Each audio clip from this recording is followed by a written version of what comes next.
And we talked about this yesterday, and we said, something's got to change. That offense is not functional. Davis Warren had one of the weirdest stat lines you will ever see against Arkansas State. He threw the ball 14 times. The ball never touched the ground.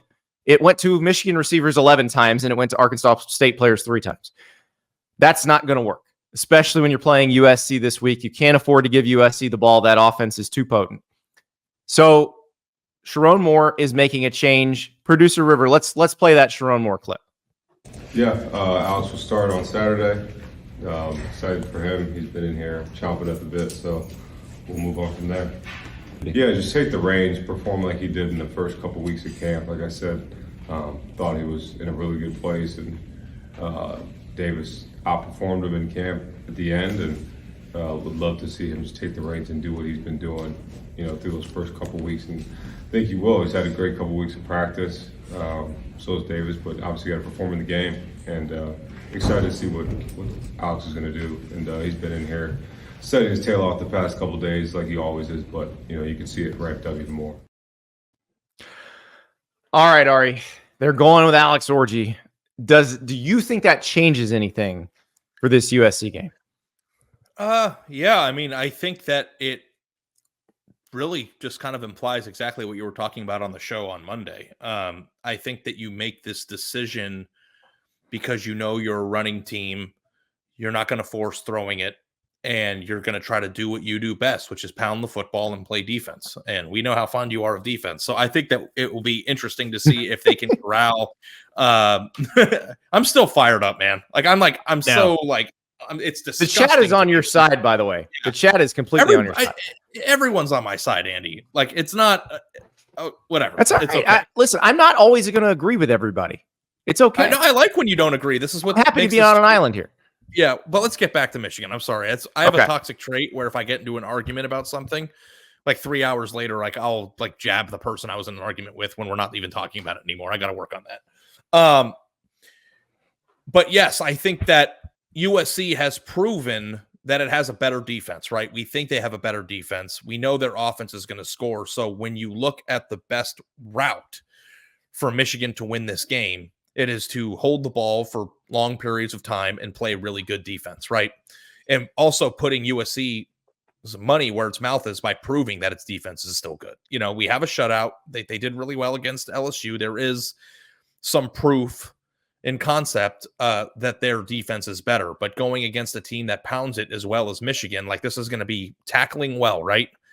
Filling gaps, playing sound assignment-oriented football. And we're not that far into the season yet, and it's not too late for USC to have a defensive regression. So I think I like this. I mean, I think my assumption was that Orji was going to start the entire offseason.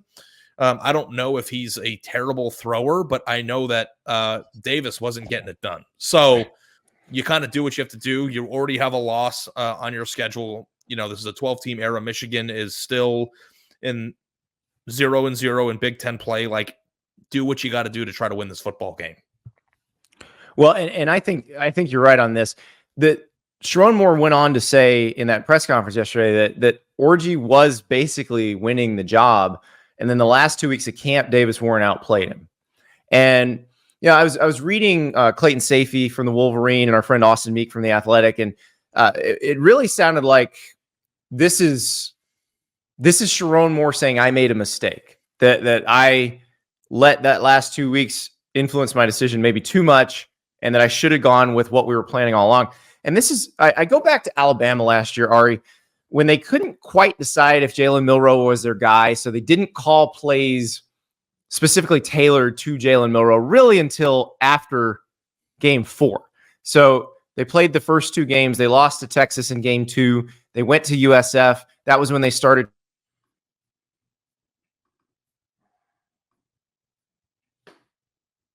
Only then did they start acting like Milroe was the starting quarterback and kind of game planning that way, calling the game that way. And so maybe that's what happens here. Maybe this becomes the offense that Michigan's supposed to have, because this is the one they were planning to have most of the offseason.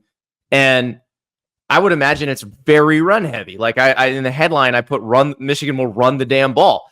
I think they're this probably makes them a 60 to 65% run team. But I go back to last year with Alabama, and I realized like Jalen Milroe has evolved as a quarterback. We saw him on Saturday. But early on, there were guys running open because people were so afraid of what Milroe and the backs could do on the ground. I would think Orji and Michigan's backs would probably scare you in a similar way. Yeah, it's funny. It's like even in life with me and you and everybody, like there is a struggle between who you want to be and who you are, like, Yeah. Mm-hmm. And I think that there is a very profound connection to football of like, I'm sure Michigan wanted to be a team that threw the ball really well, but there has to be a realization at some point that it's probably just not who they are this year. That doesn't mean they stink or they can't win football games. It just means that you have to lean into that. Be happy with what you are and try to cultivate what you are and use that to win football games. So I don't know if that's enough.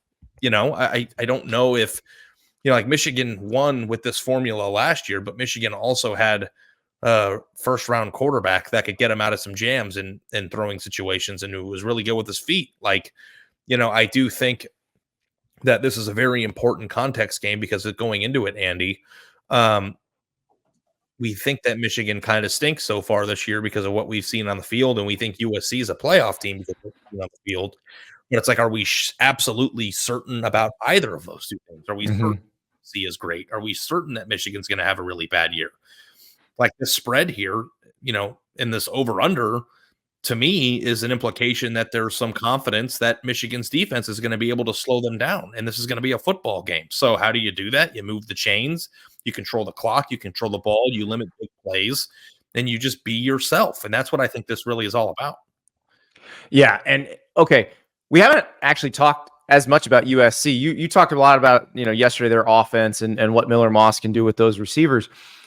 But this is a big one for Lincoln Riley because I feel like if he can go to Michigan and win this game, that maybe we're sort of all the way back in on Lincoln Riley because I think I know I was starting to doubt. And I said it all offseason. Like, I think Lincoln Riley's too smart to not make the adjustments he needs to make. He's too young. He's got too much coaching ahead of him to not adjust here.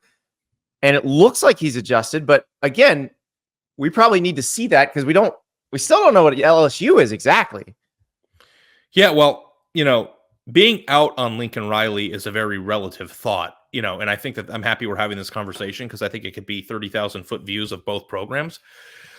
But my out on Lincoln Riley was never about what he has proven time and time again to do really well, which is to design very fun, exciting offenses, to develop quarterbacks and to put points on the board.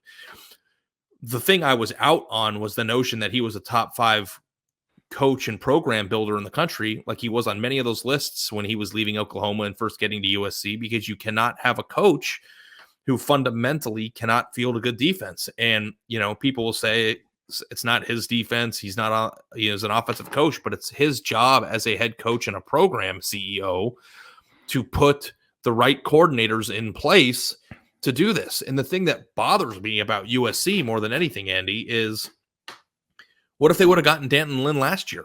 When you had maybe one of the best, most talented quarterbacks of the last 10 years on your team?